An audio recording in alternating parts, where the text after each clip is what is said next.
si son tan amables, su lugar en la sala para comenzar de inmediato este desayuno del Foro España Internacional, al que con mucho gusto les damos nuestra bienvenida. Hoy, como saben, vamos a tener la oportunidad de escuchar las reflexiones, la intervención del secretario de Estado de Asuntos Europeos del Gobierno de Francia, Monsieur Alain Désir, y para introducir al ponente voy a ceder la palabra al secretario de Estado para la Unión Europea del Gobierno de España, don Íñigo Méndez de Vigo. Cuando quiera.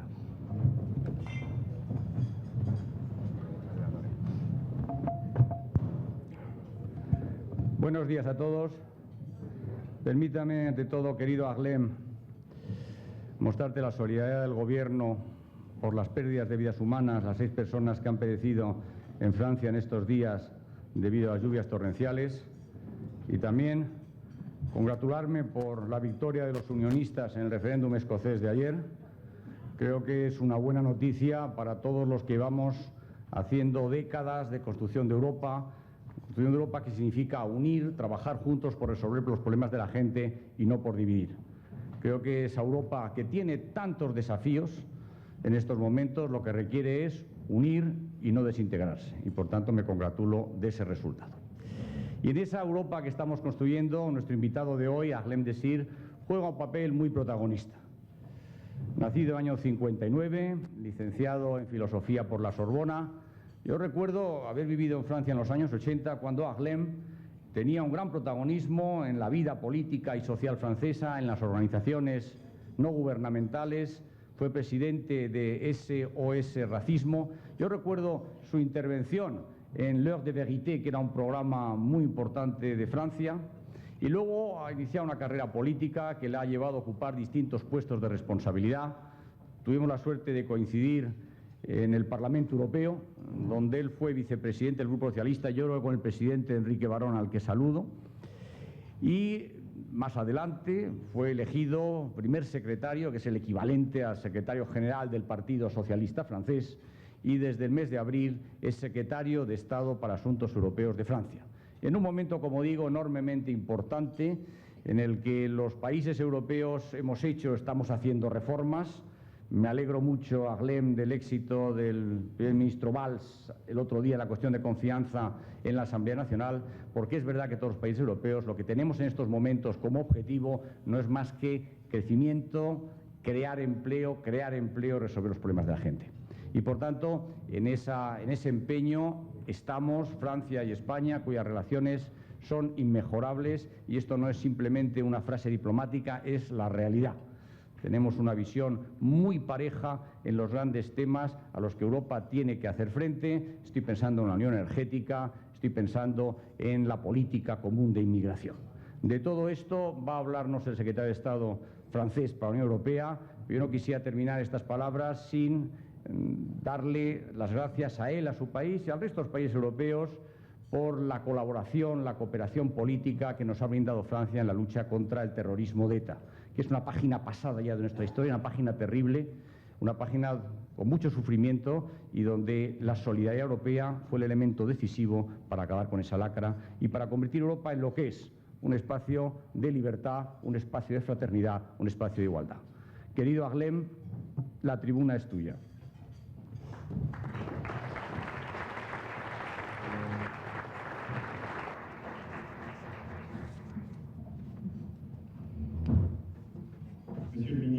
Señor ministro, querido Íñigo, queridos amigos, señoras y señores ministros, el expresidente del Parlamento Europeo, señor Barón, señoras y señores parlamentarios, señores embajadores y presidente del foro, me gustaría darle las gracias sinceramente por esa invitación, ya que es un honor para mí el poder intervenir ante ustedes en este Nueva Economía Forum con motivo de mi visita aquí en Madrid, en este lugar del que conozco el prestigio y el compromiso a la hora de promover un debate público en España, pero también a nivel internacional, porque sé que reciben ustedes a menudo personalidades de otros países. Estoy aquí al lado suyo, al lado de mi colega Íñigo, que es un gran europeísta, que he tenido el honor y el placer de conocer como colega en el Parlamento Europeo, donde ha luchado concretamente sobre los asuntos institucionales para hacer progresar la unidad europea. Yo también me alegro mucho de la votación en Escocia, porque ha sido un gran acontecimiento democrático con una fuerte participación y respetamos la elección de los ciudadanos que se expresan en cada uno de los Estados miembros de la Unión Europea, pero todos estamos muy atentos y muy preocupados a la vez por la elección que harían ellos. Y vivimos un momento en que necesitamos ante todo unidad en Europa, necesitamos valores comunes, necesitamos enfrentarnos todos juntos a unos desafíos. Y creo que este resultado, que en un país amigo y vecino, un socio, el Reino Unido, pues es un resultado que solo nos puede alegrar y reconfortar. Pero también les diré que estoy encantado de estar aquí en este país con el que tenemos muchos vínculos, muchos contactos históricos, culturales y personales también. Ustedes conocen la importancia en nuestras relaciones de la cantidad de franceses de origen español, e incluso con unos puestos importantes hoy en día en Francia, tanto en el gobierno como en la capital, París. Y también serán muchos también los españoles de origen francés que cada día dan mayor profundidad a nuestra amistad. Quiero subrayar la excelencia en nuestras relaciones entre nuestros dos países. Nunca han sido tan buenas, diré yo. Son relaciones entre dos grandes vecinos que desempeñan un papel importante en Europa, pero esta vecindad se basa especialmente sobre 4 pilares principales. El hecho de hablar con una misma voz en las instituciones europeas. Y como se ha recordado, estamos luchando juntos para hacer progresar las reformas en nuestros países, pero para crear más crecimiento y puestos de trabajo en Europa. Volveré sobre esto en un momento. En segundo lugar, queremos reforzar la seguridad. Los ciudadanos franceses, de los franceses y españoles. Nuestra lucha común contra la ETA ha demostrado la eficacia de nuestra cooperación en el ámbito de la seguridad, y también eso ha sido una demostración de la fuerza de nuestro entendimiento y de la utilidad de poner en común nuestros medios. La solidaridad de Francia es total en la lucha de España contra la ETA, y esa solidaridad seguirá adelante. Esta cooperación en el ámbito de la seguridad va acompañada hoy en día del mismo éxito y la misma determinación de una lucha común contra el terrorismo yihadista y también contra el tráfico de seres humanos, en particular en el Mediterráneo, y ahí también es un tema que nos va a movilizar muchísimo en las próximas semanas. Estamos juntos también para favorecer la paz. España está al lado de Francia en Malí, en la República Centroafricana y en el marco también de la operación Atalán de lucha contra la piratería en Cuerno de África. Y hace unos pocos días también ha sido uno de los actores de la gran conferencia de París sobre Irak. Ha sido el 15 de septiembre y Francia también ha participado esta misma semana, hace 2 días concretamente, y la representaba, ha asistido a la conferencia organizada por el gobierno español sobre Libia, con los países vecinos de Libia, así como con unos países europeos. Y ese ha sido un gran tema de actuación común, porque la seguridad de Europa también se juega también en Libia. Y también el vínculo humano son muy importantes. Los vínculos culturales, los intercambios entre jóvenes, la enseñanza del francés y del español. 2 millones de franceses están aprendiendo español y 1 millón de jóvenes españoles aprenden el francés. Esto quiere decir que nuestros pueblos se conocen, se aprecian, se estiman, y nuestros jóvenes en particular, pero no son los únicos. También me gustaría decir hasta qué punto sé que estoy aquí en España, en un país con mucho apego a los valores europeos y la defensa del proyecto europeo. Y esto es más indispensable que nunca para, digamos, hacer frente al reto que existe en Europa. Europa hoy en día se ve confrontada a una serie de crisis. Y si no somos capaces de encontrar respuestas a aquellos desafíos, bueno, la ambición del proyecto y la adhesión de los ciudadanos a este proyecto se podría ver puesta en tela de juicios. Las elecciones al Parlamento Europeo, así como en otras elecciones que se han producido recientemente, en Suecia, por ejemplo, o en los Länder alemanes, han demostrado y confirmado lo que existe ya desde hace bastante tiempo, es decir, una subida del euroescepticismo y a menudo de un populismo muy duro, incluso extremista, ultranacionalista contra Europa. Hay una crisis de confianza y debemos de ser capaces de demostrar que todos juntos estamos aportando unas respuestas eficaces frente a ese desafío. Esto quizá hará que tendremos que ser más audaces, con más imaginación, porque esas respuestas tienen que ser fuertes, convincentes, y estamos en una carrera en contra del tiempo. Europa se confronta, en primer lugar, a una serie de crisis internacionales que tienen consecuencias posibles a nivel de la seguridad. De paso he mencionado algunas, pero también existe hoy en día el tema de Irak, de Siria, con la amenaza que representa este grupo terrorista Daesh, que no solo amenaza la seguridad de esa región. Y decisiones han sido tomadas, como lo he recordado, durante la conferencia de París, justamente. Unas acciones se han emprendido ya. Y estamos los unos con los otros, españoles y franceses y otros socios también. Tienen la crisis en el este del continente, en Ucrania y en Rusia. Y hemos desarrollado muchos esfuerzos para llegar a justamente a ese acuerdo en Minsk de hace unos pocos días, que ahora esperemos que dure y que permita estabilizar la situación entre Ucrania y Rusia. Y esperemos también el poder establecer después relaciones normales entre Europa y Rusia, porque el riesgo en materia de seguridad es enorme si esta crisis degenera otra vez, y ya que tendrá consecuencias también sobre la situación económica de Rusia, por supuesto, porque las sanciones son duras, pero también tendrá consecuencias sobre Europa.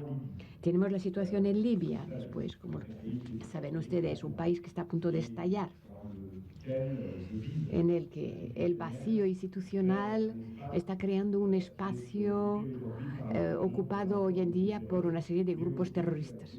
Pero también es el paso de todos los tráficos, incluyendo los clandestinos de inmigración, con los dramas que conocemos en el Mediterráneo. Crisis internacional que, por supuesto, por parte de Europa va a suponer el reforzar su política extranjera de defensa, de buena vecindad y de migración común.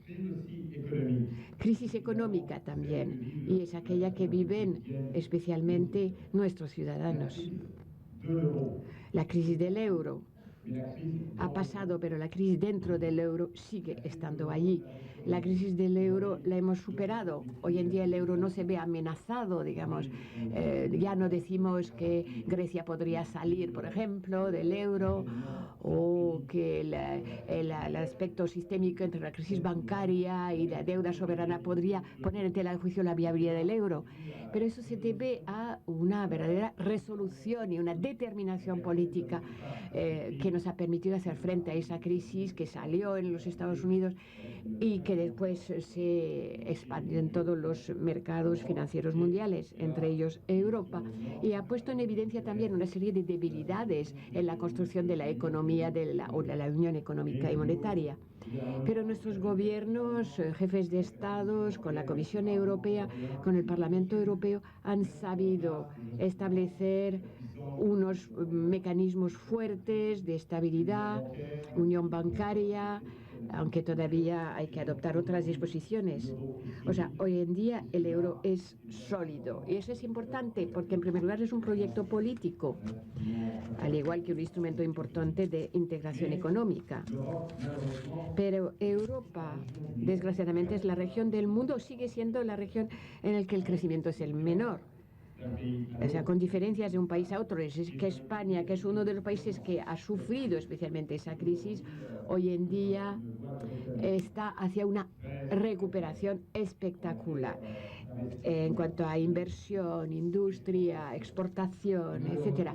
Pero desgraciadamente, como promedio, podemos decir que los países de la zona euro todavía no han recuperado el nivel de riqueza interior o de PIB que han conocido antes de la crisis. El paro sigue siendo superior al que era antes de la crisis y especialmente el paro de los jóvenes, que alcanza unos niveles insoportables. Sobre todo desde el principio del año, el crecimiento en la zona euro ha sido nulo.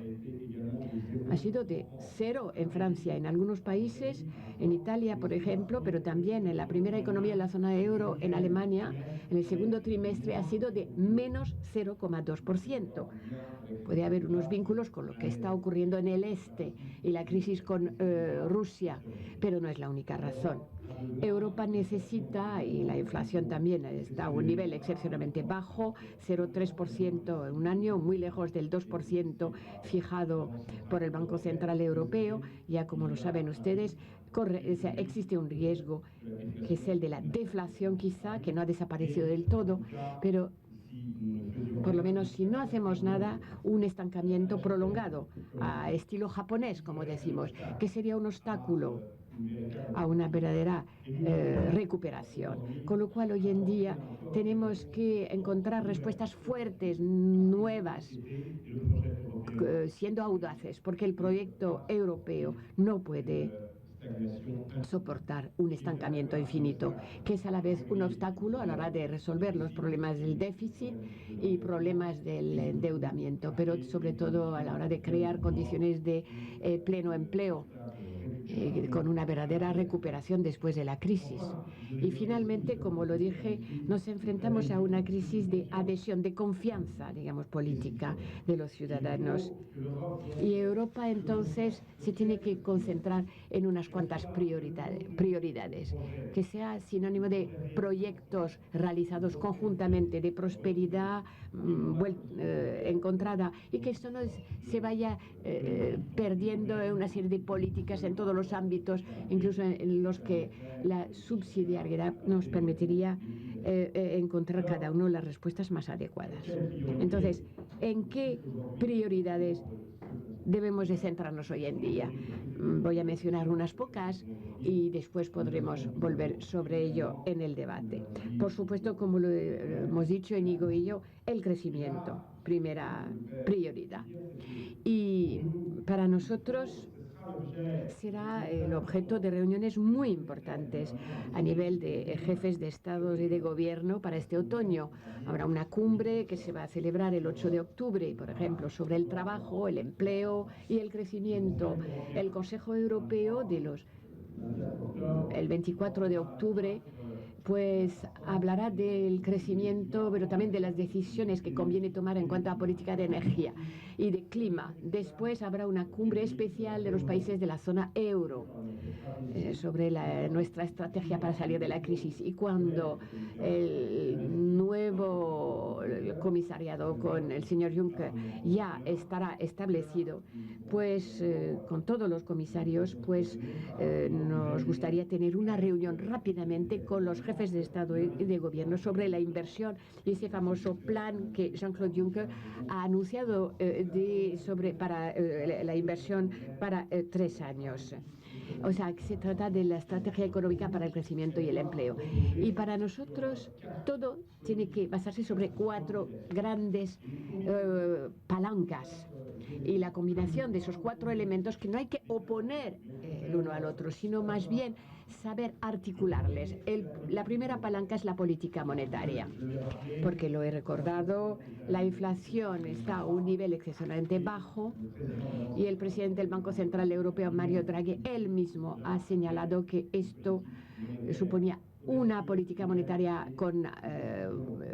siendo muy audaces, y las decisiones anunciadas el mes de junio y que entrará en vigor ahora, y durante la reunión de septiembre del Banco Central Europeo, pues vemos que son elementos espectaculares y necesarios. Y lo saben ustedes, hubo una disminución de los tipos de interés que llegan prácticamente a cero, incluso en algunos casos negativos, y además unas medidas no convencionales también para facilitar el acceso al crédito, distribución del crédito, inyectando mayor liquidez. Eso representará más cientos de miles de millares de euros con la titulización. Además, lo hemos deseado, esto ha sido recibido como una señal muy fuerte. El euro, que estaba sobrevaluado, ya tiene una paridad con el dólar más favorable para Europa, ya que ha bajado ya de 6 céntimos en unos pocos meses. Y pensamos que esto será favorable para la reanudación económica. Pero como lo ha dicho el señor Mario Draghi mismo, la política monetaria es un elemento, pero ahora todo el mundo tiene que hacer, digamos, sus propios deberes. Nosotros, Estados miembros, las instituciones europeas, la Comisión Europea, también debemos hacer lo nuestro en nuestros diferentes ámbitos y ser igualmente audaz, como lo ha demostrado, lo está haciendo el señor Draghi. La segunda palanca, digamos, es establecer una coordinación de nuestras políticas presupuestarias que tenga en cuenta la situación económica, las reformas estructurales en cada uno de nuestros países, y que utilice toda la flexibilidad del Pacto de Estabilidad y de Crecimiento. Las reformas son indispensables. Ustedes mismos ya han empezado unas cuantas, como los otros Estados miembros, para recuperar la competitividad de nuestras economías. Y Francia, también con el gobierno de Manuel Valls, ha iniciado, como lo saben ustedes, un programa de reformas muy importantes para restaurar la competitividad de la economía francesa. Este programa supone una disminución de 40.000 millones de euros de impuestos para las empresas, esta disminución en las cotizaciones sociales, por ejemplo, cuotas de seguridad social, impuestos sobre sociedades. Todo está financiado mediante una disminución de 50.000 millones del gasto público, lo cual se basa sobre una disminución de los gastos de funcionamiento del Estado mediante una reorganización de los servicios. Supone también una disminución de los gastos de las colectividades locales, con la supresión de algunos escalones, digamos, para simplificar la distribución territorial del país, y también supone una limitación de los gastos en el ámbito social, no rebajando las prestaciones sociales propiamente dichas, por lo menos no las esenciales, reembolso de seguro de enfermedad y jubilaciones, sino organizando mejor, por ejemplo, el sector hospitalario público, reorganizando también la política familiar para introducir en ello más equidad social, disminuyendo también unos gastos. Es una política con mucho valor, que mediante la votación en la Asamblea Nacional de esta semana ha contado con el apoyo de la mayoría. Y esa política no va a cambiar, se llevará a cabo hasta el final. Las reformas también corresponden a otros campos, por ejemplo, un acuerdo con los agentes sociales, con una reforma del mercado de trabajo, y queremos conseguir que Francia, incluso ahora, las reformas que otros, por ejemplo, como Alemania, han hecho hace 10 o 15 años, y como lo saben ustedes, en Alemania con el gobierno de Gerhard Schröder, pues eso es indispensable para nosotros, porque Francia es una gran economía, es un país que tiene una gran tradición industrial, grandes empresas. Si vemos la clasificación en el mundo de las 100 grandes empresas mundiales o de las 500 más grandes, pues Francia está en la cabeza entre los países europeos. Pero Francia quiere conservar esta situación, esa capacidad. Primero, para seguir yendo hacia el pleno empleo, con lo cual no podemos soportar estar más tiempo con tal nivel de desempleo. Y además para poder irradiar, digamos, para seguir siendo un actor fuerte en la construcción europea, pero también en el mundo, y para poder desempeñar un papel para que aquellos valores que son nuestros y que compartimos, democracia, derechos humanos, la paz, cooperación internacional, etcétera, para todo ello hay que ser fuerte a nivel económico también. Y también queremos conservar ese modelo social al que los franceses, como todos los europeos, dan gran importancia. Al reformarlo, racionalizándolo, le vamos a dar una base económica, pero para ello hay que producir riqueza, para poder redistribuir esa riqueza. Hemos decidido, por ejemplo, en no disminuir nuestro esfuerzo en materia de educación, investigación en el mundo universitario. No queremos sacrificar el futuro. Eso no lo podemos hacer. Si queremos tener empresas más competitivas, más creadoras de empleo y de riqueza, porque esto hará posible el poder financiar, digamos, más la educación. O sea, llevamos a cabo esas reformas y aquellas reformas son las más importantes. Lo hemos visto en cada uno de los países que ya han llevado a cabo ese programa de reformas, cada uno haciéndolo a su manera, según sus propias dificultades, según la situación de sus economías. Pero esas reformas después permitirán un nuevo arranque económico. He hablado de Alemania. Cuando Alemania llevó a cabo aquellas reformas, lo ha hecho en un periodo cuando había crecimiento y a pesar de ello no ha podido hacer al mismo tiempo el esfuerzo de consolidación, digamos, que le permite hoy en día llegar a nivel presupuestario. Pero con esas reformas de hace 10 años ahora puede llegar al equilibrio presupuestario, ya que ustedes han llevado a cabo unas reformas, lo han hecho con sus propias elecciones, pero hoy en día podrán volver a ir hacia el camino del crecimiento.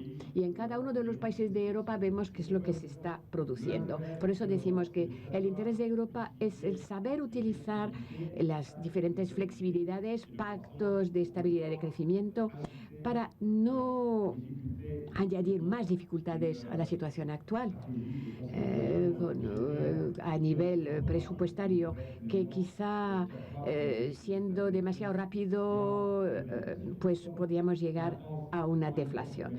Francia, al mismo tiempo que lleva a cabo sus reformas, ha decidido disminuir su déficit y su deuda, porque por supuesto esto sería un peso fuerte para el futuro, pero la prioridad son las reformas y el apoyo a la competitividad y al nuevo arranque de la actividad económica. Esa es nuestra prioridad. Lo he dicho, primera política, la política monetaria. La segunda, la articulación de nuestra política presupuestaria relacionada con las reformas, utilizando todas las flexibilidades ofrecidas por el Pacto de Estabilidad y Crecimiento. La tercera palanca, digamos, es la inversión. Ese era el objetivo de esta reunión entre jefes de Estados y gobiernos. En Europa hoy en día hay una gran debilidad a nivel de demanda de los hogares y de inversión pública y privada. Se ve claramente cuando comparamos nuestra situación con la economía americana. Entonces, apoyamos totalmente el plan de Jean-Claude Juncker de 300.000 millones de inversión pública y privada. Pensamos que Europa, mediante esas herramientas públicas, puede hacer tener un efecto de apalancamiento.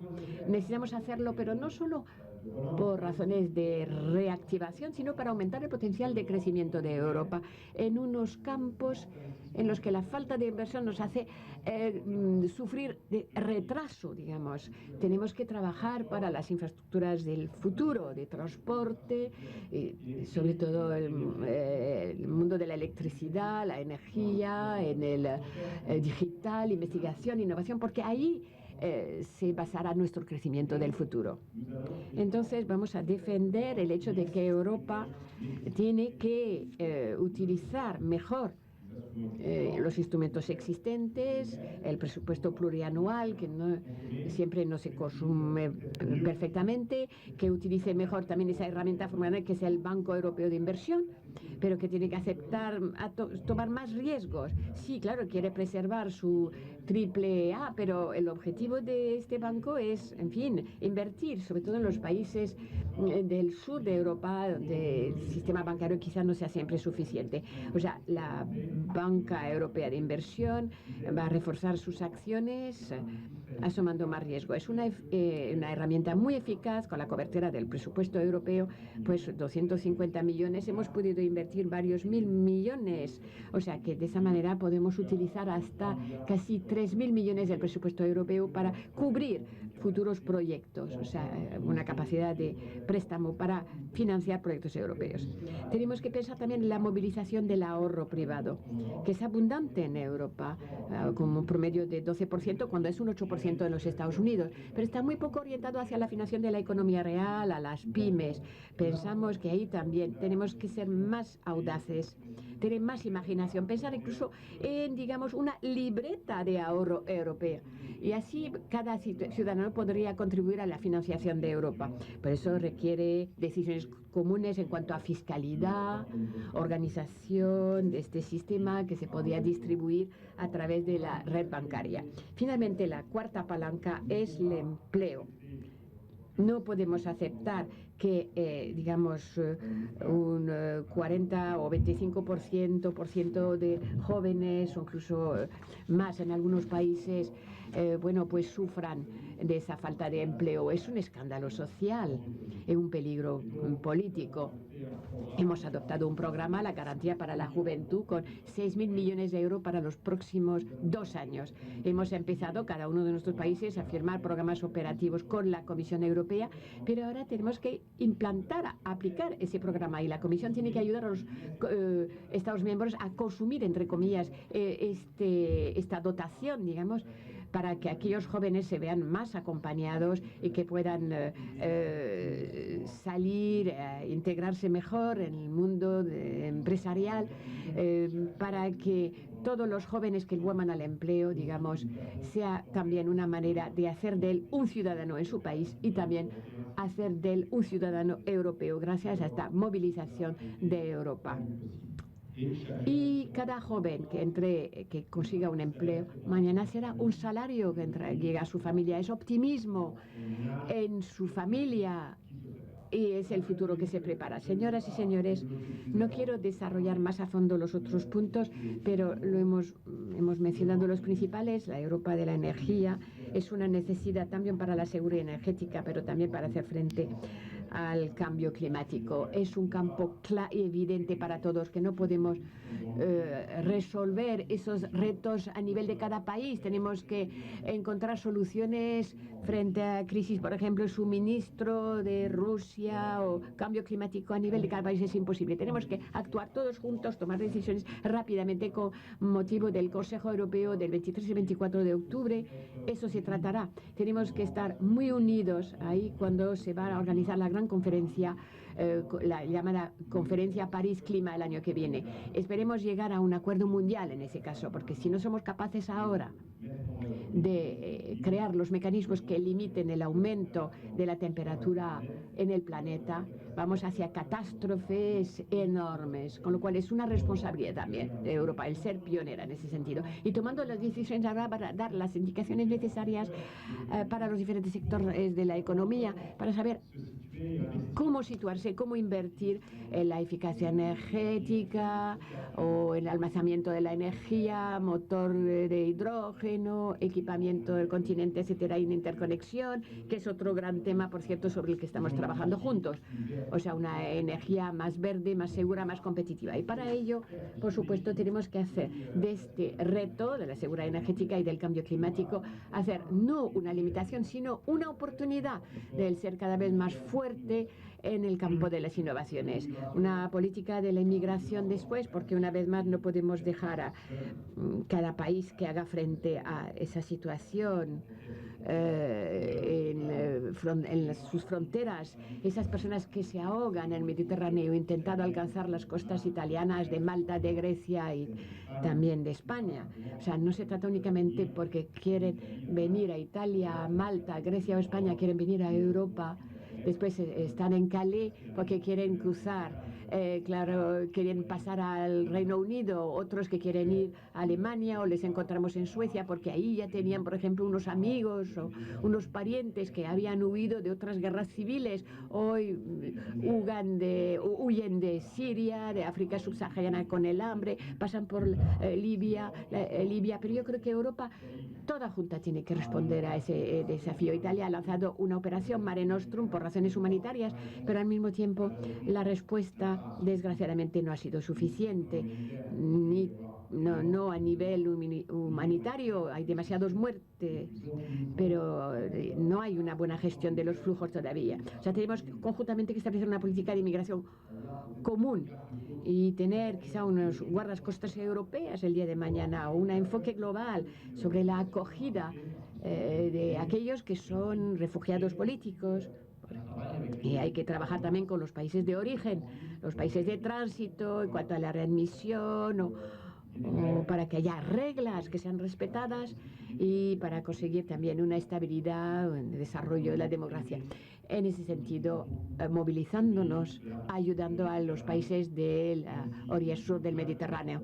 Aunque estemos muy movilizados por lo que ha ocurrido en el este, en su asociación oriental, tampoco tiene que olvidar su asociación con el sur. No puede olvidar que su futuro también será su relación con África.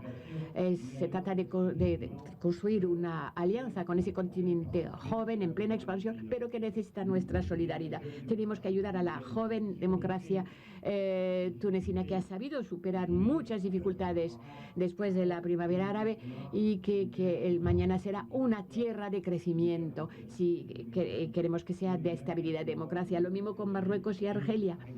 Tenemos que solucionar también el tema en Libia, y esto solo lo podemos hacer conjuntamente. Señores y señores, son uno de los grandes desafíos, algunos de los grandes desafíos que suponen grandes respuestas europeas en común, y esperemos que Francia y España estén en la vanguardia en ese sentido, y que sean muy audaces. Muchísimas gracias.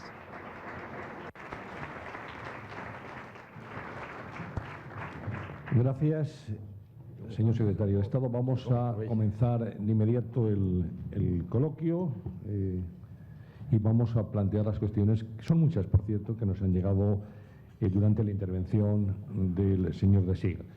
La primera de ellas la plantean varios medios, y especialmente los compañeros de la televisión, que nos piden una reflexión un poquito más profunda del resultado del referéndum en Escocia. La valoración de ese no, que ha ganado por casi 11 puntos, a falta de últimos datos, por parte de nuestro invitado, de Harlan Désir, pero también excepcionalmente, y para que los compañeros de televisión puedan tener sus opiniones, vamos a plantear la cuestión después al señor Íñigo Méndez de Vigo. Así que, señor secretario, cuando quiera. ¿Cuál es su opinión?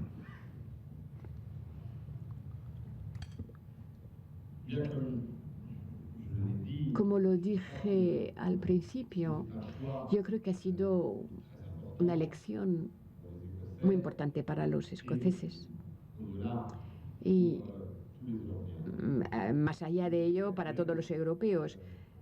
Los escoceses le han dado mucha pasión a ese tema, y lo merecía el tema.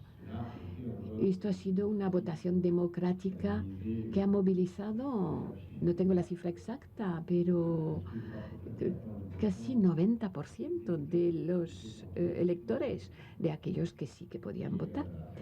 Después de una campaña en la que los argumentos habían sido desarrollados sobre la base de debates muy notables entre los a favor del sí o del no.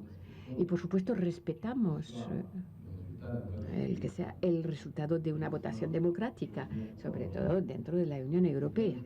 Pero como lo he indicado, en un momento en que tenemos que hacer frente a unos retos tan importantes y que nos exige estar todos unidos, yo creo que ese resultado tiene mucho significado.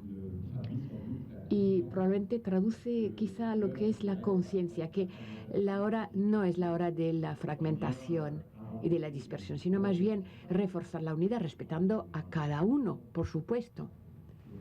O sea, pues ya veremos lo que los escoceses y los británicos pues ya harán lo necesario, pero tenemos que reforzar todas esas posiciones. El futuro es un futuro junto, no por separado. Ninguna de nuestras sociedades, de nuestras naciones, puede pensar que nuestros valores podrán, digamos, dibujar el futuro si nos separamos.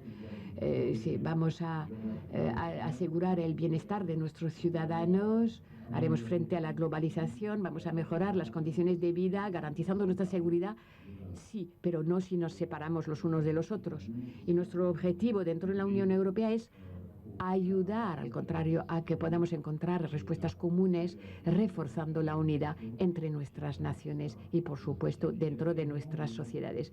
Hay tantos elementos de fracturas en nuestras sociedades debido a la crisis, a las dudas sobre el futuro, por la instrumentalización del miedo, de fuera, de dentro, y vemos una serie de movimientos, no los voy a poner todos en el mismo nivel, pero el rechazo del otro, por ejemplo, y el resultado en Escocia ha sido un resultado que significa que vamos a enfrentarnos al futuro juntos, y por eso me alegro un montón de este resultado. Que más me parece que aporta una visión humanista al voto, que es muy importante tenerlo en cuenta. También quiero decir que el voto en Escocia ha sido un voto singular. Y digo singular porque la situación escocesa es singular. A diferencia de los países continentales, si ven ustedes que utilizo una terminología anglosajona, donde tenemos una constitución que no reconoce en ningún caso el derecho a la autodeterminación, que es de lo que se trataba. No hay autodeterminación ni en Francia, ni en Italia, ni en Alemania, ni en España. En Gran Bretaña rige la soberanía parlamentaria, y el Parlamento, como decía un constitucionalista del siglo XIX, lo puede todo, salvo convertir a un hombre en mujer, que yo creo que también lo puede, ¿no? Es decir, que el Parlamento británico podía hacer esa delegación de competencias en el Parlamento escocés, como ha hecho, y por tanto el procedimiento ha sido legal y dentro del marco constitucional. Por tanto, lo respetamos, no hay nada que decir, está dentro de la legalidad. Lo que no es posible es saltarse la legalidad para hacer consultas que no están dentro del marco constitucional de los Estados miembros. Y eso en Europa todo el mundo lo entiende. Nadie en Europa se salta un semáforo en rojo con la excusa de llegar antes a casa. Por tanto, respeto absoluto a la legalidad, que es lo que ha sucedido en Escocia, y por tanto respeto absoluto al resultado. En segundo lugar, y la ministra Palacio, que fue muy activa en la redacción del Tratado Constitucional, se acordará, nosotros incluimos la cláusula de salida de un Estado miembro de la Unión Europea, pero jamás se nos pasó por la imaginación que una parte del territorio de un Estado miembro quisiera salirse de ese Estado miembro para volver a entrar en la Unión Europea. Eso va contra la naturaleza propia de lo que hemos estado haciendo en los últimos 60 años. Y lo que ha explicado también Arlem, de trabajar juntos para resolver los problemas de la gente. Si es que Europa se ha hecho después de la Segunda Guerra Mundial para que gente que pensáramos de manera distinta, que habláramos lenguas diferentes, que tuviéramos religiones distintas, conviviéramos juntos con un objetivo común. Por tanto, lo más opuesto a la Unión Europea es la desintegración de los grandes estados nacionales. Y eso nos lleva también a la tercera consideración que quiero hacer. Y es que, claro, este proceso podía desembocar en algo que yo creo que no queremos nadie. Yo recuerdo cuando el entonces candidato, señor Mas, antes de las últimas elecciones autonómicas, fue a Bruselas, a un think tank que se llama Friends of Europe. Le dijeron, bueno, pues si se producen esos procedimientos de secesión en algunos Estados miembros, al final, ¿qué visión tiene usted de Europa? Dijo, bueno, yo veo una Europa compuesta por 70 o 80 nuevos Estados. Bueno, pues esa Europa no es la que queremos. No queremos una Europa basada en las viejas soberanías nacionales, que lo que sirva es para resolver los problemas de la gente. Eso es lo importante. Unir y no dividir. Y por tanto, por eso es por lo que hemos coincidido, yo creo, Arlem y yo, como todos estos días han visto ustedes las declaraciones del presidente del Gobierno, del presidente de la República Francesa, del presidente Obama, en congratularnos en que el proceso de la Unión Europea siga encauzado en las líneas en las que ha circulado con éxito y con solidez en los últimos 60 años. Muchas gracias. En este sentido, señor secretario de Estado, ¿cómo ve la pretensión de Cataluña de organizar un referéndum para votar su independencia?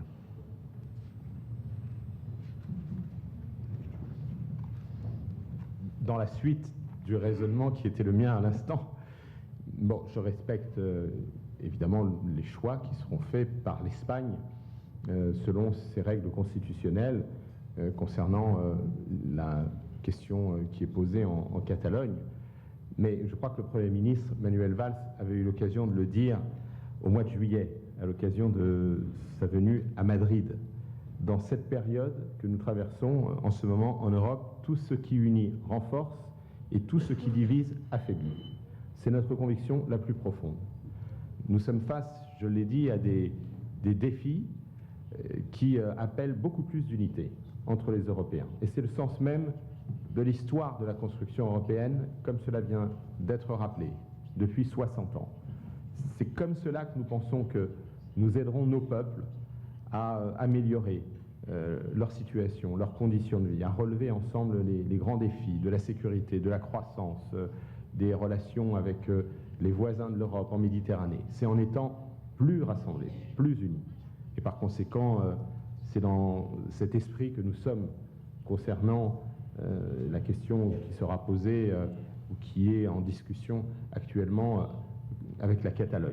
Nous ne voulons pas interférer, c'est le gouvernement espagnol, selon les règles constitutionnelles espagnoles, évidemment, qui traite cette question, mais l'Espagne, c'est un grand pays ami, voisin, partenaire, avec lequel nous sommes engagés dans très nombreuses politiques communes. Nous faisons face à des défis très importants. J'ai évoqué la conférence qui s'est tenue à Madrid il y a 2 jours sur la Libye. C'est un très très grand sujet. Nous sommes ensemble aujourd'hui au Mali pour aider ce pays, après que nous soyons intervenus sur le plan militaire, à se stabiliser. Nous sommes engagés ensemble, et l'Espagne était présente à Paris pour la conférence sur l'Irak, dans la lutte contre le terrorisme international.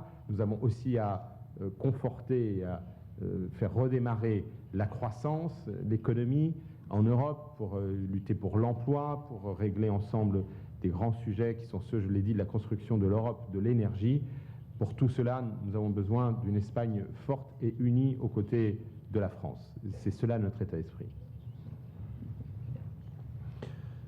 May Mariño, de la agencia Servimedia, le dice que ante la lucha contra el denominado Estado Islámico, Francia ha optado por apoyar bombardeos. ¿Cuál debería ser, a su juicio, señor Désir, la participación de España? Y dice si lo consideran nuestro país un socio activo y fiable.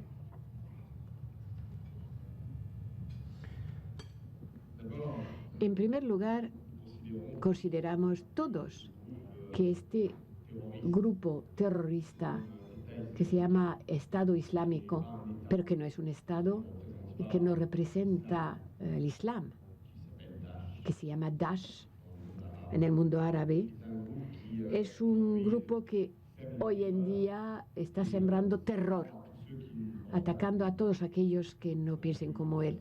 Hemos visto cómo han sido tratados las minorías en los territorios y en las ciudades conquistadas por este grupo en Irak, minorías cristianas, yezidí, por ejemplo, y todos aquellos que no compartían su visión fanática, incluyendo otros grupos, ellos mismos del yihadismo. Bueno, empezó en Siria, además.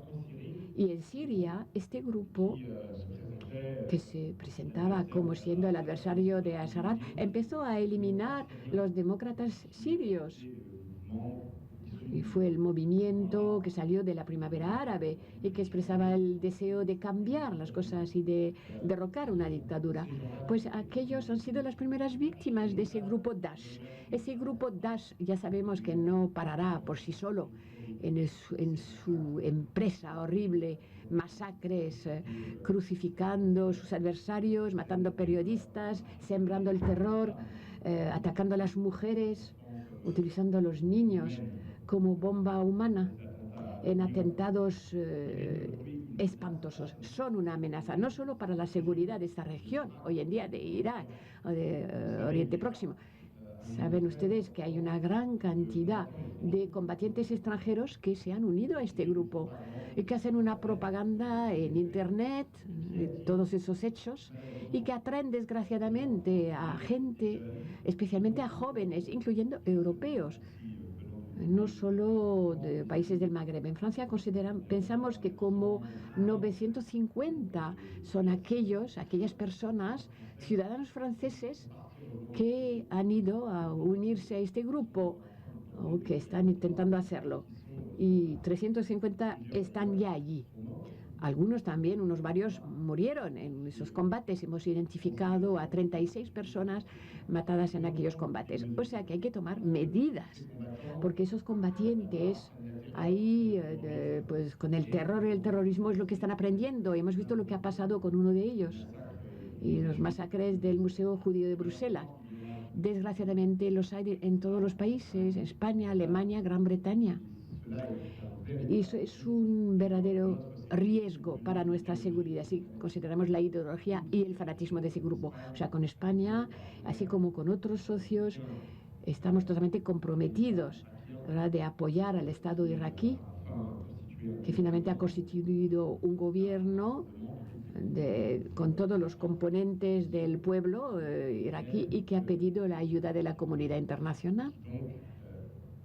Entonces, hoy está totalmente movilizado para terminar con ese grupo terrorista. Y efectivamente, no solo apoyamos operaciones, hacemos lo nuestro. El presidente de la República lo ha confirmado en su conferencia de prensa en París ayer.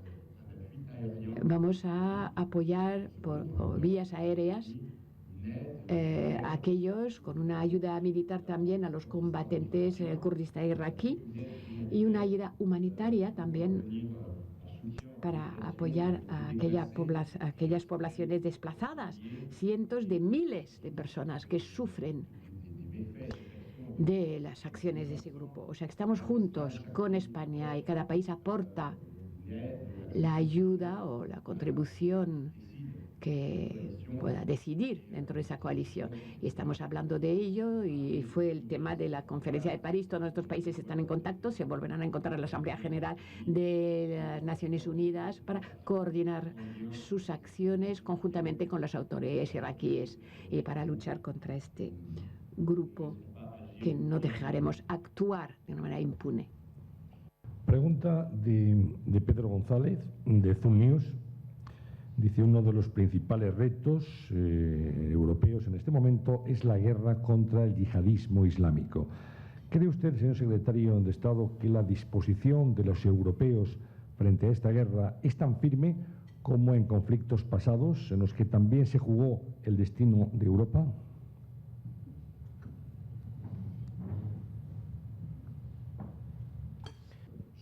Yo lo creo.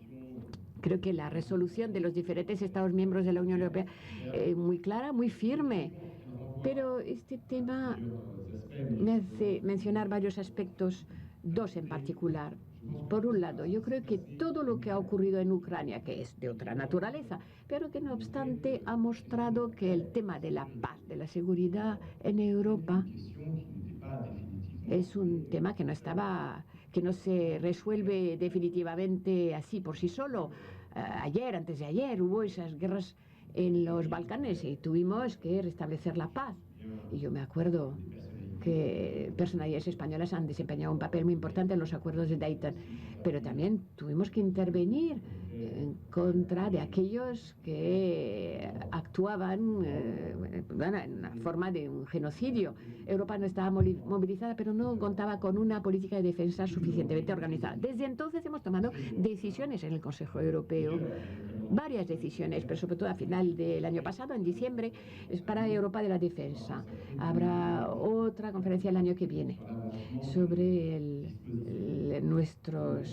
desarrollo de nuestras disposiciones. Nosotros, como europeos, debemos de ser capaces, si queremos una política extranjera de seguridad, etcétera, si queremos asegurar la estabilidad en nuestras fronteras,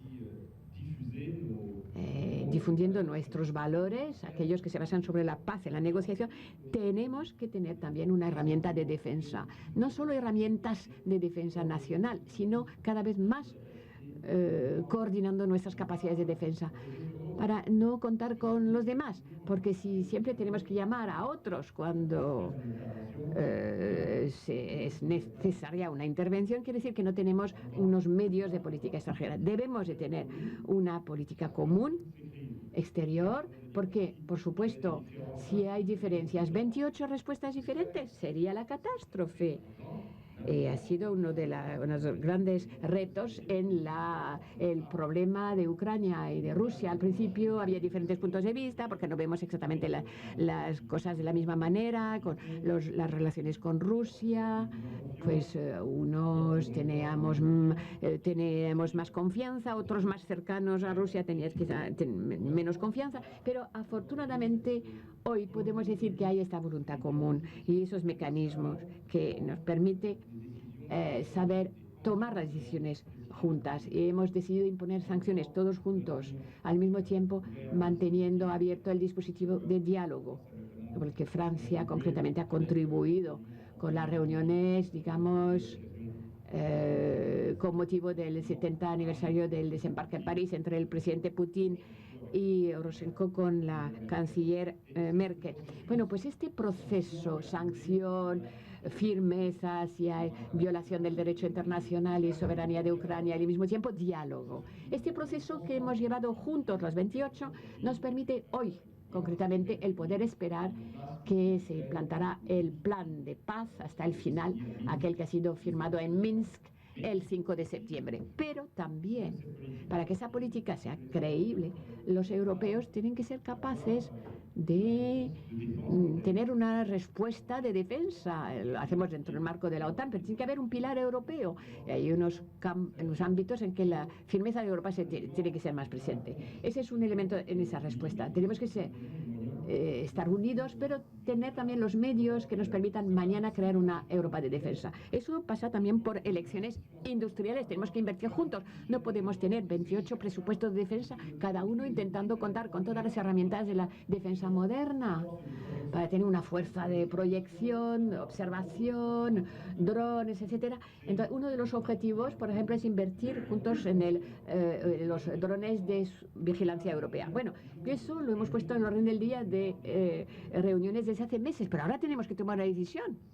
O sea, tenemos que saber crear alianzas industriales. Lo hemos hecho en otros campos, por ejemplo, el campo de Airbus.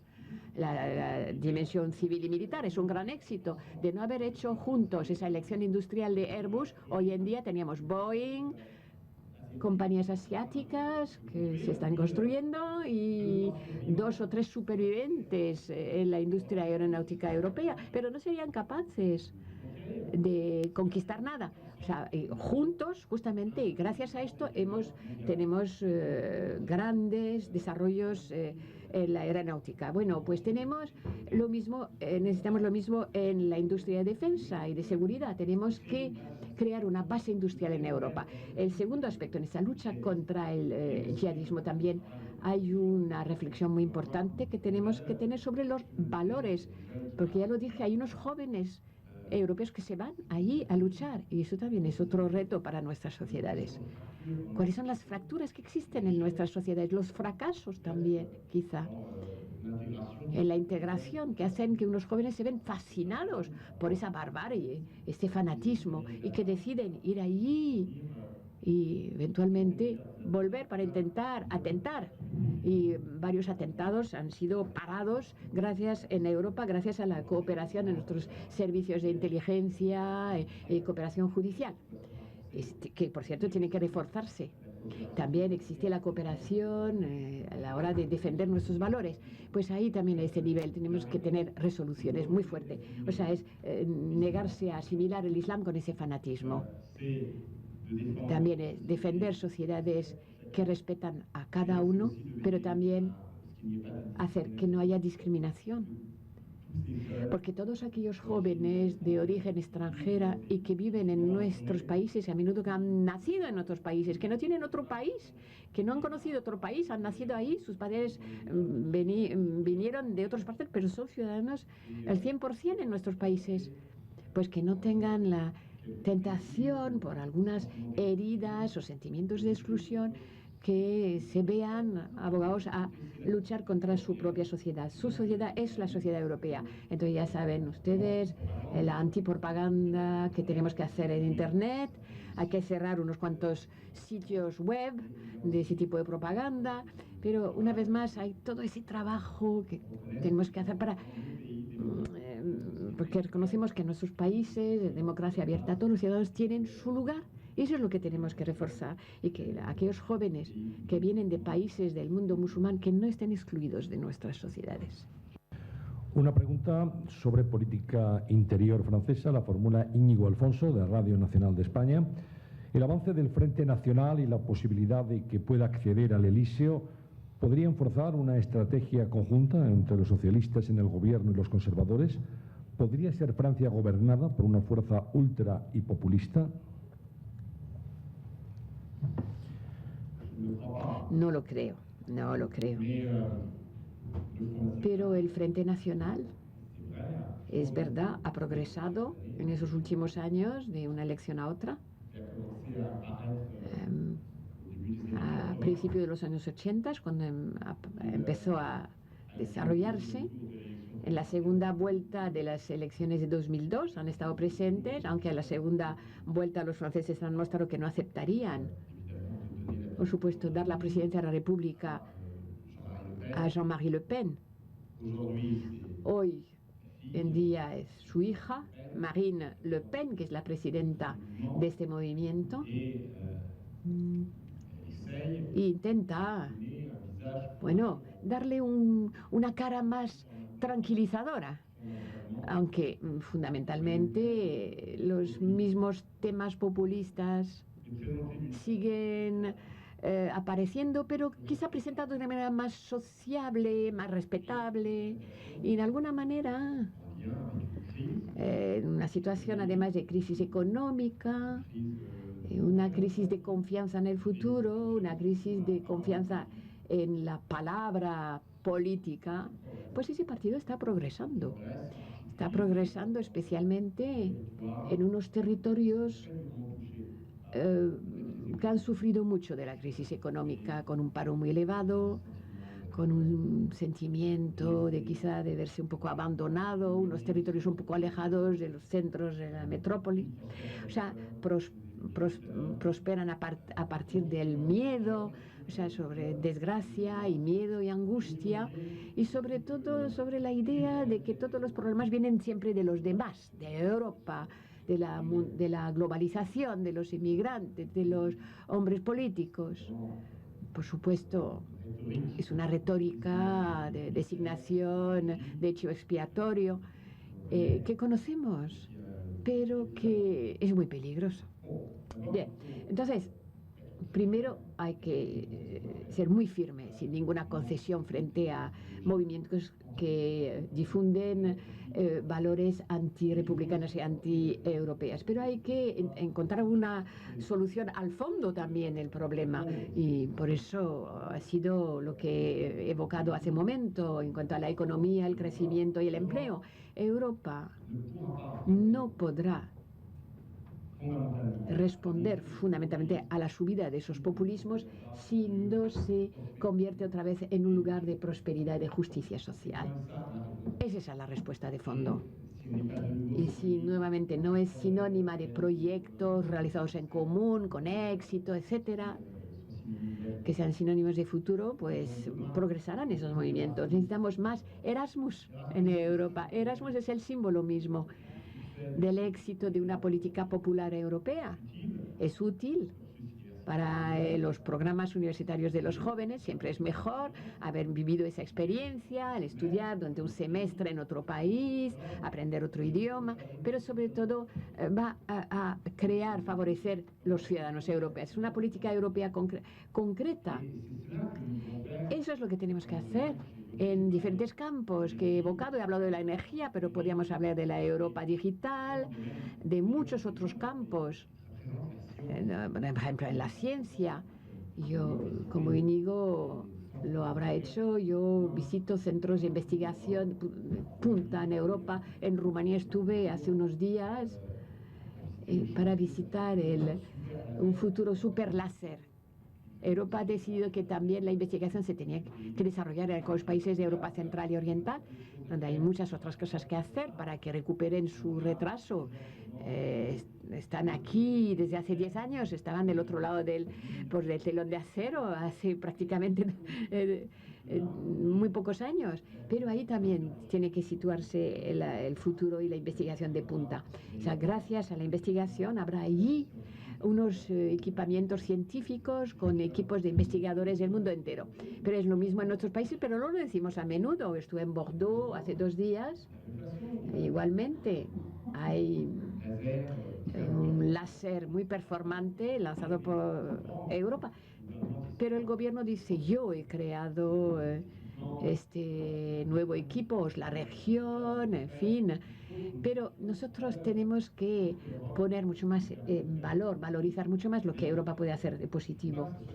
Pero no tiene que ser únicamente la Europa de la élite. He hablado de Erasmus, pero hemos luchado para que haya un Erasmus para los aprendices, que no solo los jóvenes universitarios puedan disfrutar de este espacio europeo, sino también jóvenes de medios más popular o que no han hecho ninguna elección o que han elegido una carrera de formación profesional, y que ellos también les podamos ofrecer esa apertura.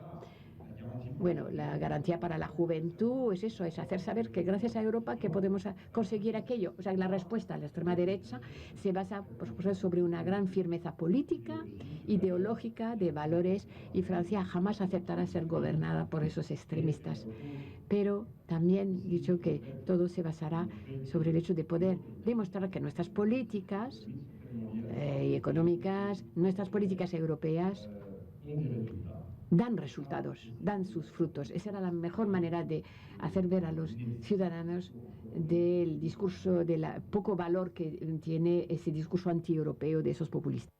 Muy bien, la última pregunta la formula Luisa Ayllón, del diario ABC, y dice: hace unos días el embajador español en París denunció el nulo interés del gobierno francés en desarrollar las interconexiones energéticas entre España y Francia para proteger el monopolio de la Compañía Nacional Francesa de Electricidad. ¿Le parece justa esta apreciación?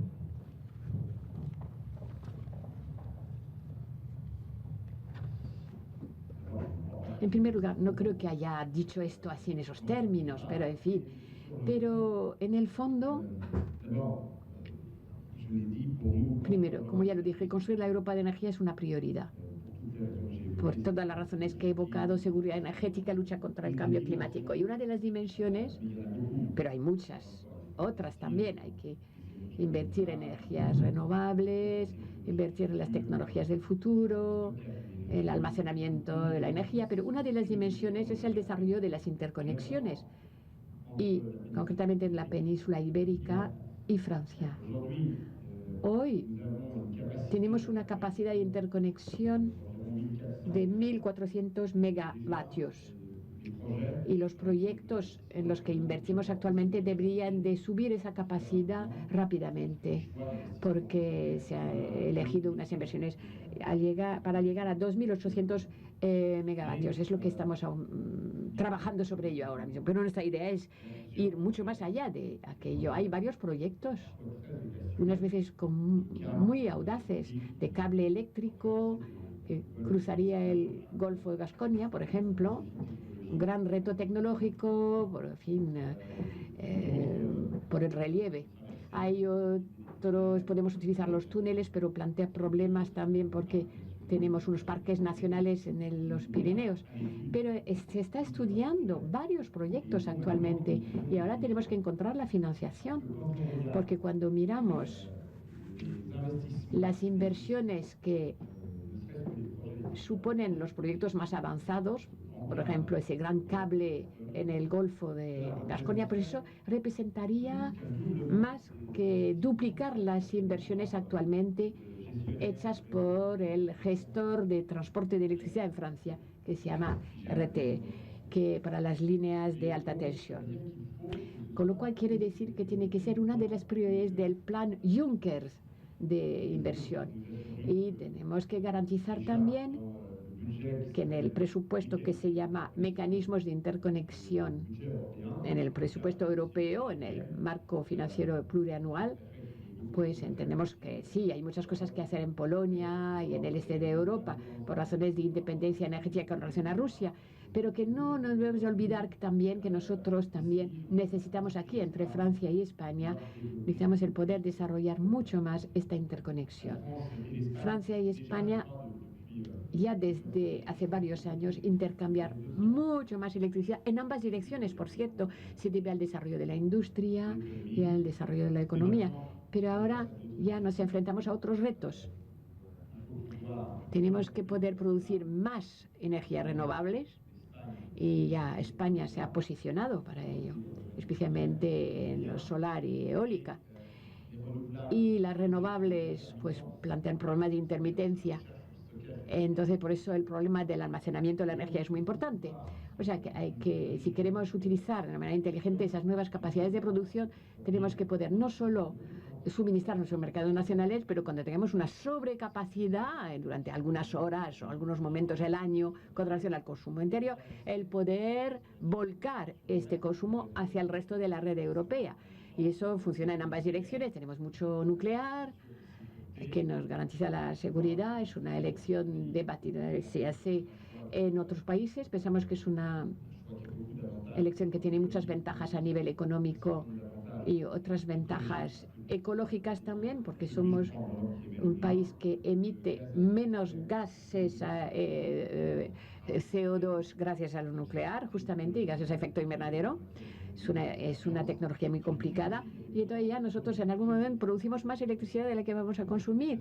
O sea que esas interconexiones ya están muy desarrolladas entre Francia y Alemania, y Francia y Bélgica, Francia y el norte de Europa.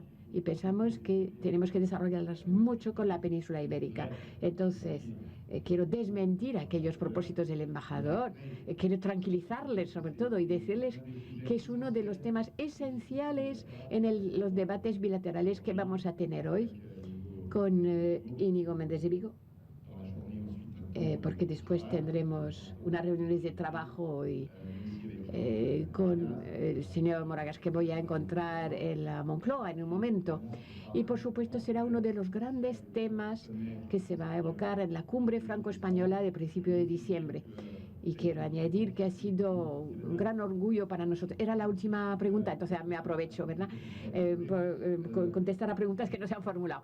Es un gran orgullo para nosotros el poder acoger una de las primeras visitas en el extranjero del rey Felipe VI en el mes de julio, y acogido al rey y la reina Leticia cuando llegaron al aeropuerto en Orly. El desarrollo de la visita hacía que el avión llegó un poquito antes de lo previsto y pudimos intercambiar algunas palabras, y le he saludado, por cierto, el miércoles porque ha recibido a los participantes sobre la conferencia de Libia. Pero cuando el rey estuvo en París, en ese momento de acogida y en la entrevista con el presidente de la República después, pues hemos hablado de el tema de las interconexiones ha sido tratada de una manera muy abierta. Y somos muy conscientes, efectivamente, que es una apuesta importante para España, pero estamos totalmente decididos en progresar en ese sentido y defender conjuntamente ante la Comisión Europea esas inversiones sumamente importantes en este mismo ámbito. O sea, ninguna duda, no se trata de un tema de conflicto entre Francia y España, es un tema de trabajo y de asociación nueva, sobre el que vamos a trabajar muchos. Muchísimas gracias. Y voy a pasar la palabra a don José Manuel Morán, miembro del Consejo Asesor de Abertis, para que cierre este acto en nombre de sus patrocinadores. Muchísimas gracias a los organizadores y muchísimas gracias a los secretarios de Estado, porque para Abertis es muy interesante hablar de Francia. Ustedes ven a Abertis ahora como una compañía global, pero hace 10 años para Abertis el primer escalón de esa globalización fue Francia, y fue la participación en las autopistas francesas, en Sanef, y aprender conjuntamente a gestionar unas infraestructuras que son decisivas para la competitividad. La verdad es que nuestra globalización no se quedó ahí, y hemos tenido y tenemos una relación en negocios satelitales que han permitido que Abertis se abra a nuevos escenarios. Y es la voluntad de Abertis no solo colaborar en desayunos tan interesantes como estos, sino poder participar en esos retos de crecimiento, de competitividad, de gestión de recursos que ya tiene Europa, pero de gestión de unos recursos que tenemos que acrecentar, que debemos de ser más competitivos si queremos preservar ese modelo social europeo, si queremos contribuir con nuestro trabajo y con nuestros recursos a un desarrollo humano y hacer de este modelo social un ejemplo para un mundo que en realidad quisiera ser como nosotros, pero que nos atosiga con algunos modelos no sociales que hacen muy difícil competir en este mundo global. Abertis quiere colaborar y les agradecemos muchísimo sus palabras de aliento en que Europa, a pesar de los retos, a pesar de la situación de falta de crecimiento, y nosotros en Abertis notamos clarísimamente que cuando no hay crecimiento en las autopistas francesas, tampoco hay crecimiento en las autopistas españolas y nuestra cuenta de resultados se resiente, y cuando esto empieza a cambiar, Abertis empieza a ver el horizonte de una manera mejor, pero no solo por nosotros, sino por la calidad de vida de nuestros ciudadanos y por nuestra calidad de desarrollar un proyecto común que empezó hace 60 años. Muchísimas gracias. Gracias.